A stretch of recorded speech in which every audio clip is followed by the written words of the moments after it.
तर नमस्कार मंडळी, कशा आहात तुम्ही सगळे? परत तुमचं एकदा बैठक रिव्ह्यूजवर स्वागत आहे. पण परत एक धमाकेदार एपिसोड घेऊन आलो आहोत. लग्नानंतर होईलच प्रेम 2 जानेवारीचा एपिसोडमध्ये काय घडणार आहे ते आज आपण बोलणार आहोत. तर व्हिडिओ शेवटपर्यंत बघा आणि आवडल्यास नक्कीच लाईक, शेअर, सबस्क्राईब करा. तर चला तर सुरू करूया. आजच्या एपिसोडची सुरुवात मिलन कॅफेपासूनच होत आहे. परत एकदा जीवा आणि काव्य तिथे बसलेले असतात. तर काव्य म्हणते जीवाला की तुझं लक्ष कुठे आहे, मी काय बोलते तुला कळतंय का? तर जीवा म्हणतो, हे बघ ना तुझी ताई कसली डॅशिंग आहे, एकदम फायर ब्रँड आहे यार नंदिनी. तर जीवा असं म्हणतो काव्याला. तर काव्या म्हणते की हो, माझी ताई फायर ब्रँडच आहे. पहिलं शांत शांत शांत म्हणून कधी दुर्गेचं रूप धारण करेल काय सांगता येत नाही. तर जीवा ह्याच्यावर ॲग्री करतो आणि म्हणतो की हो, मला पण कधी कधी असं वाटतं की शांत आहे शांत आहे, पण कधी असं एकदम भडका उठेल काय सांगता येत नाही. माझ्या पार्थ दादाचं पण तसंच आहे. एकदा काय झालं होतं की मला शाळेतल्या मुलांनी टीज केलं होतं, म्हणजे छेडलं होतं. तर त्याच्यानंतर तिथं तर काय नाही झालं, पण शाळा सुटल्यावर पार्थ दादानी जे त्यांना धुतलंय, जे धुतलंय त्यांना तू विचारूच नको. तर काव्या हे ऐकून खूप खुश होते आणि म्हणते, पार्थ देशमुखांनी असं केलंय खरंच. आश्चर्यचकित होण्यासारखी गोष्ट आहे की एवढे शांत आहेत ते. तर जेव्हा म्हणतो की अरे पार्थ दादा खूपच कूल आहे. आणि हे सगळं ते जरा जोरात बोलत असतात. तर तिथली वेटर येते, लेडीज वेटर, आणि म्हणते, सर तुम्ही प्लीज जरा हळू बोलाल का, दुसऱ्या कस्टमर्सला त्रास होतोय म्हणून. तर ते जेव्हा म्हणतं हो का, बरं बोलतो, हां ठीक आहे ठीक आहे असं म्हणून ती जाते. तरी जीवाचं आणि काव्याचं बोलणं जोरजोरातच चालू असतं. तर जीवा म्हणतो की माझा पार्थ दादा कूलच आहे, तेवढा डॅशिंगच आहे. आणि खूप शांत वाटतो तो पण असं फायर ब्रँडच आहे. तो पण कधीही रौद्र रूप धारण करू शकतो.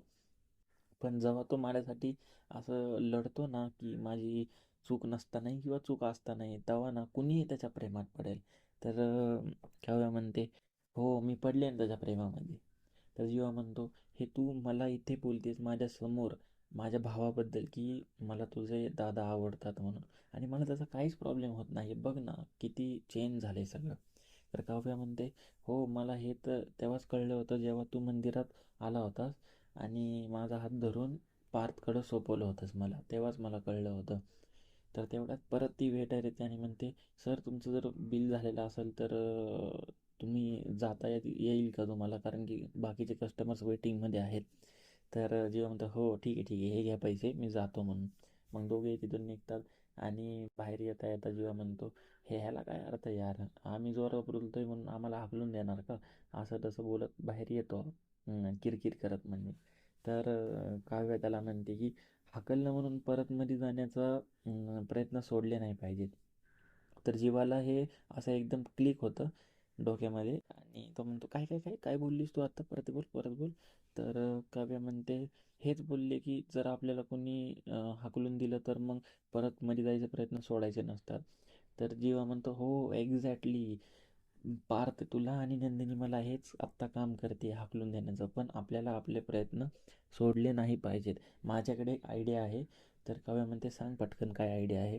तर मंडळी, आपल्याला हे एपिसोडमध्ये दाखवलं नाही की ते काय बोलतात. फक्त त्यांचे म्हणजे डिस्कशन चालू आहे एवढंच कळतं. बाकीचं आपल्याला काय माहिती नाही ते काय बोलतात ते. त्यांचा एक प्लॅन असतो. तो प्लॅन आपण आज रात्रीच्या ह्याच्यामध्ये उघडकीस करणार आहोत. आज रात्रीची व्हिडिओ नक्की बघा. ती बघितल्याशिवाय तुम्हाला कळणार नाही की त्यांनी काय प्लॅन केला आहे ते. तर त्याच्यानंतर आपल्याला हा सीन संपला इथं. त्याच्यानंतर आपल्याला परत ह्याचा नंदिनीचा आणि तिची एक मैत्रीण आलेली असते आनंद निवासमधून. ती चहा पीत बसलेली असते. हा सीन दाखवला आहे. तर तर ती बोलते, हा इलायचीचा चहा तुझ्या इथेच भेटू शकतो, फक्त दुसरीकडे नाही. आल्याचे चहा तर सगळेच करतात. खूपच धमाकेदार झालेला आहे हा चहा. तर नंदिनी म्हणते, हो ते मला सवय लागलेली आहे ना काव्यासाठी टाकायची इलायची. तर मग ते आता सगळ्यांसाठीच मी तसाच चहा बनवते. ते नेमकं काय झालं होतं की जेव्हा मी चहा करायला शिकले आणि काव्य चहा घ्यायला शिकली, म्हणून मग मी त्याच्यामध्ये मग नंतर इलायची टाकत चालू केली, कारण तिला इलायची खूप आवडते. मला ती प्रत्येक गोष्ट करायची आहे जी काव्याला आवडते, आणि तिला ती सगळी मिळवून द्यायची. आणि हे जरा असंच थांबते, जरा विचार करत. आणि ती म्हणते की आनंद निवासमध्ये सगळं कसं आहे, नंदिनी म्हणते तिच्या मैत्रिणीला. तर ती म्हणते सगळे ठीक आहेत, आणि म्हणते की जरा माझं पर्सनल काम आहे म्हणून मला येता येत नाही आहे, पण मी लवकरच येईल. तर तिची मैत्रीण म्हणते, हो हो अगं आम्ही आहोतच ना, पण तुला लवकरच यावं लागेल. तर नंदिनी म्हणेल, हो मी येईलच, पण असं का म्हणते तू? तर तिची मैत्रीण म्हणते की अगं माझं लग्न ठरलं आहे म्हणून. तर नंदिनी एकदम खुश होते, पटकन देवापाशी जाते आणि साखर घेऊन येते आणि म्हणते, काय बातमी दिली आहेस, हे घे तोंड गोड कर म्हणून. आणि लग्नाबद्दल महत्त्व सांगते की असं असलं पाहिजे, तसं असलं पाहिजे, आता किती चांगलं आहे म्हणजे हे लग्नसंस्था, असं तसं. तर ती म्हणते, तिची मैत्रीण, तुझ्या आयुष्यात एवढं सगळं घडूनही तू लग्नाबद्दल किती चांगलं चांगलं बोलतीये. तर नंदिनी म्हणते, माझा राग फक्त एका व्यक्तीबद्दल आहे, लग्नाबद्दल कधीच नाही आहे. आणि लग्न हे खूप चांगलीच गोष्ट आहे, त्याच्या मागचं कारण खूप गृढ आणि चांगलं आहे असं म्हणते. तर ती म्हणते की बरं बरं, पण तू किती छान बोलतेस, आणि देव करू की तुम्ही आणि दादा लवकरच एकत्र येऊ. कारण की जेव्हा तुमचं लग्न झालं किती खुश होते तुम्ही. दादांनी तुम्हाला मिळवण्यासाठी किती नंतर प्रयत्न केले, नंतर परत एकदा चांगलं झालं होतं, पण हे अचानक सगळं काय झाले कळतच नाही, पण हे लवकरच सगळं नीट होईल. तर मग नंदिनी विषय बदलते आणि म्हणते की बरं बरं ते सगळं त्रास असू दे, पण तू तुझ्या लग्नाकडे आता फोकस कर. सगळं नीटनेटकं झालं पाहिजे आणि आत्ता काम नको सोडू. मी येते लवकरच, त्याच्यानंतर तू तुझ्या तयारीला लागू शकते म्हणून. तरी म्हणते हो. आणि लग्नाचं आमंत्रण आत्ताच देते की लग्नाला नक्की यायचं, तू आणि जीवादादा म्हणजे जोडप्याने यायचं थोडक्यात. आणि मला नक्की खात्री आहे की माझ्या लग्नापर्यंत तुम्ही दोघं नक्की एकत्र याल, जीवादादा तुम्हाला मिळूनच राहतील. आणि हे बोलून निघून जाते. नंदिनी फक्त तिच्यासमोर हो म्हणते, ठीक आहे ये आता तू. ती तिथून निघून जाते आणि नंदिनी स्वतःशीच बोलत राहते की नाही, असं होणार नाही. आता कितीही त्यांनी प्रयत्न केले तर हे शक्य नाही, मी त्यांच्यासोबत एकत्र येऊ शकणार नाही. एकतर ते लग्नाला येतील किंवा मी लग्नाला येईल. असं म्हणून हा सीनसुद्धा इथेच संपला आहे. त्याच्यानंतर आपल्याला जीवाच्या घरचा सीन दाखवला आहे की तो कपडे काढत असतो आणि बॅगमध्ये भरत असतो. आणि वेगवेगळे कपडे काढून तिथं ठेवलेले असतात. आणि त्यांनी त्याच्या भिंतीवर फोटो लावलेला असतो ना नंदिनीचा. तर ती तशी बोलतो, काय मग चकाचक बाई, बघते ना किती पसारा मांडून ठेवलाय. तुला प्रश्न पडला असेल ना की मी बॅग भरून कुठं चाललंय. तर मी माझ्या चकाचक बाईकडेच येतोय, मला राहवत नाही आहे आता. आणि ही जी आपली कम्फर्ट झोन आहे, ही रूम आपली, ती सोडून मी सोडायला सुद्धा तयार आहे तुझ्यासाठी, आणि तिथं येऊन तुझ्यासोबत राहणार आहे. काही झालं तरी मला आता तुला मिळवूनच राहायचं आहे, का कितीही मला प्रयत्न करावे लागले तरी. म्हणजे असं थोडं प्रेमाचं वगैरे बोलत असतो. तर तेवढ्यात मानिनी आणि आशा हे बेडरूमच्या दरवाजापासून ऐकत असतात. तेवढ्यात जीवाची नजर त्यांच्याकडे जाते आणि दोघी खूप जोरजोरात हसायला लागतात. तर जीवा म्हणतो की हसायला काय झालं, ती माझीच बायको आहे ना, मग मी तिच्यासारखंच बोलणार ना, की आता मी बोलून नाही करून दाखवणार, असं म्हणतो जीवा. तर मानिनी म्हणते, हो हो नक्की, तू सगळं मिळवशील आणि तुला सगळं मिळू दे, जे जे तुला पाहिजे ते. आणि जरा इमोशनल सीन दाखवला आहे मंडळी हा. त्याच्यानंतर मानिनी म्हणते, माझे खूप खूप आशीर्वाद आहेत, तुला सगळं मिळेलच.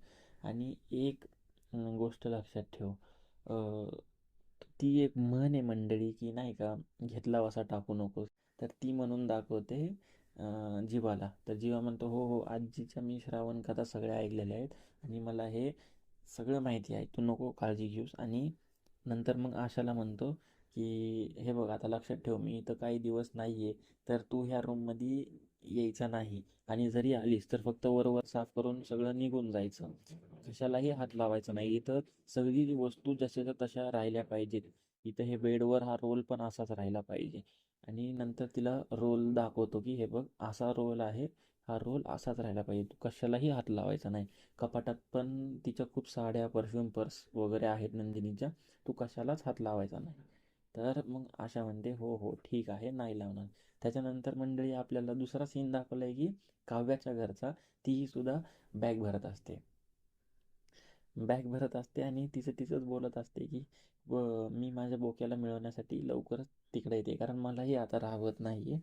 आणि दुसरी गोष्ट की ती सिनेमन कॉफी, जी बिघडलेली सिनेमन कॉफी आहे ना, तिलाही चांगलाच धडा शिकवणार आहे मी गेल्या गेल्या, खूप पुढे पुढे करते पार देशमुखांच्या, असं म्हणते. तर तेवढ्यात तिथे नंदिनी येते आणि म्हणते, काव्या तू बॅग भरतेस, कुठं चालली आहेस तू? तू जाणार आहेस का? मला सांगितलं सुद्धा नाहीस. तर काव्या म्हणते, हो, मी ते म्हणतात ना की सुनेने माहेरपणाला आल्यावर खूप दिवस राहायचं नसतं. मी माझ्या सासरी चालली आहे पार्थ देशमुखांना परत मिळवण्यासाठी. तर नंदिनी खुश होते आणि म्हणते, काय तू आपल्या आपल्या म्हणते आणि तेवढ्यातच थांबते आणि म्हणते की म्हणजे तू तुझ्या देशमुखांच्या घरी चालली आहेस का? तर काव्या म्हणते, हो. तर हा निर्णय तिला आवडतो आणि तेवढ्यात काव्या बोलता बोलता बोलून जाते की म्हणूनच तर मी मिलन कॅफेमध्ये आले होते ना त्यांना भेटण्यासाठी, पण चुकामुक झाली, आम्हाला ते भेटलेच नाहीत. तर नंदिनी विचारते की तुला कसं माहिती की पार्थ देशमुख मिलन कॅफेमध्ये येणार आहेत? तर ती म्हणते की सॉरी ताई, मी तुझं बोलणं चुकून ऐकलं होतं. आणि जीवाला कसं कळलं मग की मीही तिथेच आहे? म्हणजे तूच सांगितलं? तर काव्या म्हणते, हो, कारण मला पार्थ हवे आहेत आणि जीवाला तू हवी आहेस. आणि तू बघितलंस ना किती आनंदी झाला तो तुला बघून. म्हणून जीवा तुझाच आहे आणि तो तुला मिळवण्याचा पूर्णपणे प्रयत्न करणार आहे. सो प्लीज तू आता चिडू नकोस. तर नंदिनी म्हणते, पण तुला तिथे बघून मग ते चिडणार नाहीस का तुम्हाला दोघाला? तर काव्या म्हणते, नाही. तर त्याचा सगळा प्लॅन झालेला आहे. तर नंदिनी म्हणते की असा काय प्लॅन झालेला आहे की तुम्ही दोघे एकत्र दिसणार नाहीत? तर काव्या म्हणते, ते तुला उद्या कळेलच, आणि एवढं बोलून निघून जाते. तर त्याच्यानंतर आपल्याला लास्ट सीन दाखवला गेला आहे मंडळी, की मानिनी आणि जीवा वरून खाली येत असतात. पार्थ बसलेला असतो हॉलमध्ये पुस्तक वाचत. जीवा पार्थपाशी जाऊन बसतो आणि म्हणतो, दादा थोडं बोलायचं आहे मला. तर पार्थ मानिनीकडे बघतो आणि तिथून उठून जायचा प्रयत्न करतो. तर जीवा म्हणतो, प्लीज बस ना, जरा अर्जंट बोलायचं आहे. तर थोडा वेळ जाऊन मग जीवा बोलायला चालू करतो, की म्हणतो की दादा, मी 1 महिन्यासाठी नंदिनीकडे जाऊन राहणार आहे, तिला कन्व्हिन्स करण्यासाठी. तर जरा पार्थ असं त्याच्याकडे बघतो जीवाकडे आणि आश्चर्यचकित होऊन विचारतो की पण तुला वाटतंय की ते 1 महिन्यामध्ये कन्व्हिन्स होऊन जातील एवढं सगळं झाल्यानंतरही? कारण की आमच्या दोघांच्याही डोळ्यासमोर सारखं ते 16 डिसेंबरचं चित्र जात आहे आणि तुम्हाला दोघाला तिथे बघून मला नाही वाटत की ते आनंदी राहतील म्हणून. तर जीवा म्हणतो, जोपर्यंत ती कन्व्हिन्स होत नाही मी तोपर्यंत तिथेच राहणार आहे. आणि असं टेन्शन नको घेऊ आता की काव्य आणि मी असं काहीच करणार नाही ज्याने की तुम्हाला दोघांना त्रास होईल. प्लीज एकदा नीट विचार कर. तर हे सगळं बोलतो आणि पार्थ म्हणतो की मला कोणाबद्दलच काहीच बोलायचं नाही, मला फक्त नंदिनीची काळजी आहे की ती कशी राहील तिथे तुम्हाला सारखं डोळ्यासमोर बघून बघून, तिला खूप त्रास होईल, असं काही करू नका. तर जीवा म्हणतो की नाही नाही, मी काहीच त्रास होऊ देणार नाही तिला, नको टेन्शन घेऊ. आणि त्याच्यानंतर पार्थ उठून जायला निघतो. तर जीवा त्याचा हात पकडून म्हणतो, बडे भैया सॉरी, असं म्हणून मिठीत घेतो. तर पार्थ पण जरा इमोशनल होऊन त्याला म्हणतो की ऑल द बेस्ट छोटे. आणि दोघंही इकडे इमोशनल होतात आणि मानिनी थोडीशी इमोशनल होते. आणि आजचा पार्ट म्हणजे एपिसोड इथेच संपला आहे मंडळी. तर भेटूया लवकरच पुढच्या व्हिडिओमध्ये. पूर्ण व्हिडिओ बघितल्याबद्दल धन्यवाद.